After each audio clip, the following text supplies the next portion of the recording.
It seems as if almost everything is in decline now, if not literally falling apart. Our roads, our institutions, our infrastructure, our relationships. Things just aren't being maintained now. And I think this can most easily be seen in the little simple everyday things that we use and wear and surround ourselves with. Have you noticed how almost all of that is becoming disposable? Which something being disposable isn't bad in of itself. The problem is why almost everything is becoming disposable now. I've said before that in order for something to be meaningful, we have to know something about it. Okay, and my favorite example is architecture. All right, so if you know something about architecture and you know what architectural style your house is, well, it makes your house more interesting, more meaningful.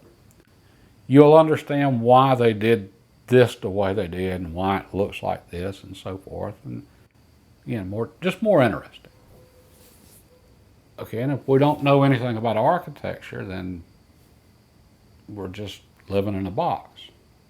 And if we don't know anything about the architecture of any of the buildings around us in our community, then we're just surrounded by boxes. And yeah, the boxes are different sizes and shapes and colors, but they're just essentially boxes and meaningless. And well, that's just not good.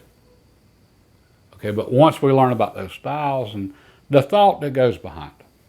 Okay, so craftsman style, it's all about natural materials and craftsmanship and honesty.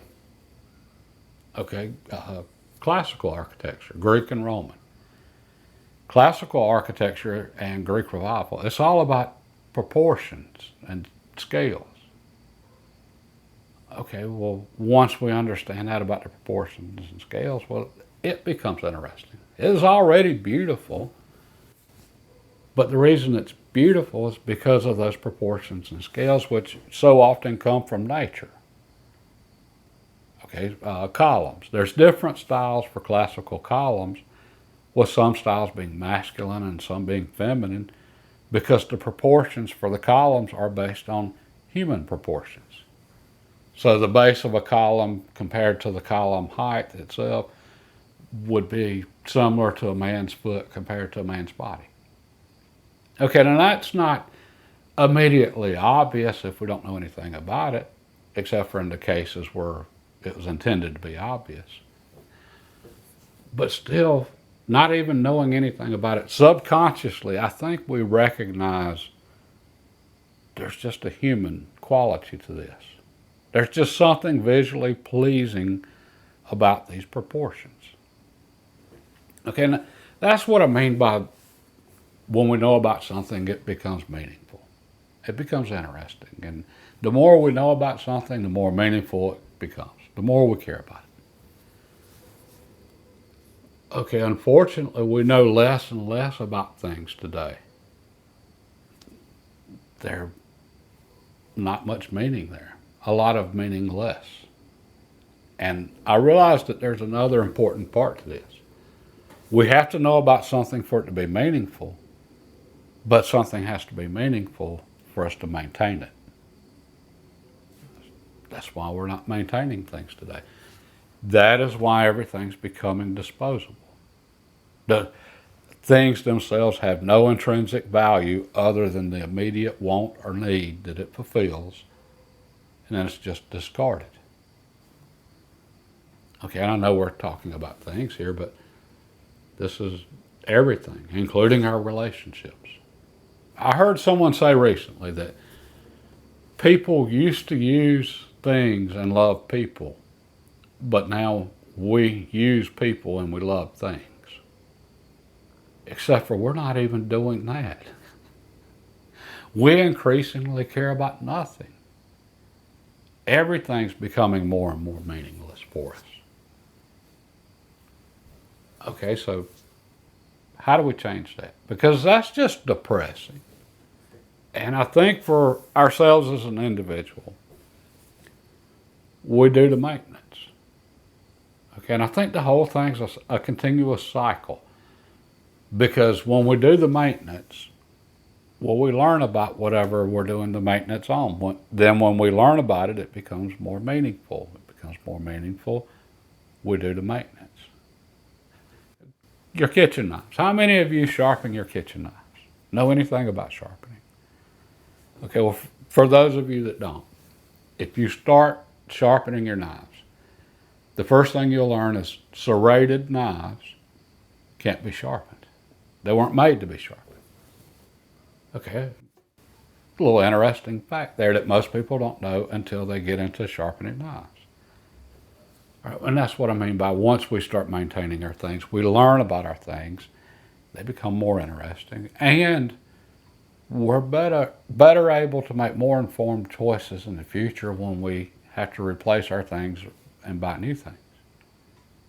Okay, for myself, I would never buy serrated knives.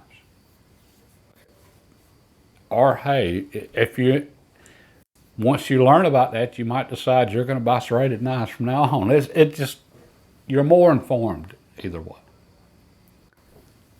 Okay, and there's another part of this also that I thought was just really interesting. Appreciation. Okay, antique furniture. I never understood this, but the quickest way to destroy the value of an expensive piece of antique furniture is to refinish it. Okay, well, I think I finally understand why. We appreciate things being maintained. Okay, so when you do the maintenance on your vehicle, you feel good when you're done. You feel good about your vehicle. You feel good about yourself. Clean your house up. When you get done, you feel good about your house, yourself. We really enjoy just the act of maintaining our things. For a piece of antique furniture, it's a physical representation of that, because it had to be maintained all of these decades, or centuries in some cases. Okay, and we can physically see the passage of time on a nice piece of antique furniture, and we can appreciate the maintenance that was done to care for it over all of that time. It was taken care of. It was cared for and taken care of. Okay, well, that's what drives up the value of a piece of antique. And when we refinish antique furniture, completely strip it down and make it look brand new, that's what we're destroying. That's why we destroy the value of it. Okay, well, an interesting word that goes with this is appreciation. Okay, appreciation has two seemingly different meanings. Appreciation means to recognize something's worth. Okay, so you appreciate this thing. You recognize its worth. But appreciation also means to increase in value over time. So hopefully your antique furniture is well maintained and it appreciates and increases in value over time. Okay, except for I just realized those two seemingly different definitions, I think they're the same way. They're different ways of saying the same thing. Because if we appreciate something, we will maintain it. And if something is maintained, then it will increase in value over time, including our relationships, especially our relationships. Okay, I just felt like that needed to be shared. And what got me down this rabbit hole was my old truck needed some work done to it this week, and my old Tahoe needed some work. They needed some maintenance.